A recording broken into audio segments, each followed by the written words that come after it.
Of course, as I am certain that you all noticed, one of the most impactful forms of a journey on which to send the protagonist in a drama is a quest.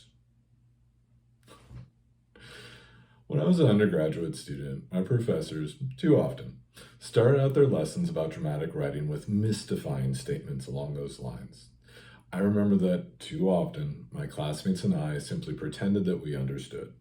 We would just nod our heads and mumble, of course, of course. Sometimes, not often enough, one of us would muster the courage to raise our hand and admit that no, we had not noticed that, and that we were not at all certain what elements needed to be present for a journey in a drama to qualify as a quest. When I became a professor myself, one of the promises I made to myself was that I would try to not make mystifying statements to my students in my mini lessons about dramatic writing.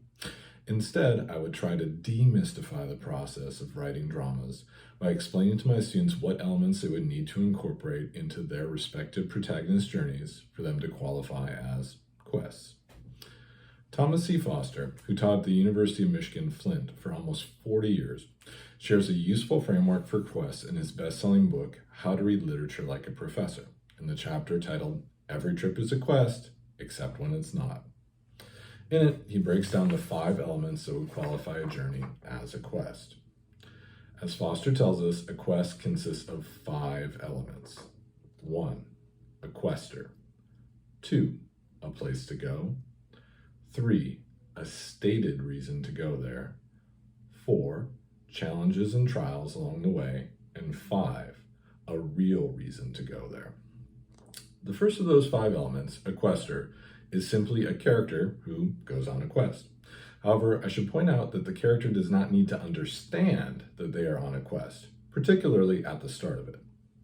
The second and third elements, a place to go and a stated reason to go there, go together. To qualify as a quest, a trip must involve a destination and a supposed purpose. The fourth of those elements, challenges and trials along the way, are whatever threatens to prevent the quester from reaching their place to go. And finally, the fifth element is the real reason to go there. As Foster states in the chapter, every trip is a quest, except when it's not. The real reason for a quest is always self-knowledge. That is why questers are often immature and or inexperienced. It's the experiences that they have on their quests that enable them to mature and achieve the self-knowledge that allows them to lead more fulfilling lives.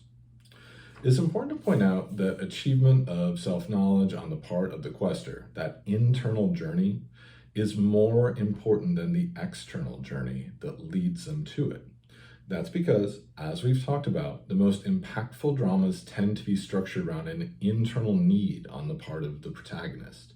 And, often on an essential level, what they need is to change from a character who does not have self-knowledge into a character who does have self-knowledge. As another respected professor, Stuart Spencer of Sarah Lawrence College, points out in the Playwright's Guidebook, the journey isn't taken for its own sake. Rather, as an audience, it is the change we seek. The main event of a play is its single most powerful moment of change. And one of the most time-tested ways to create a journey for your protagonists that will lead them to that moment of change is to send them on a quest.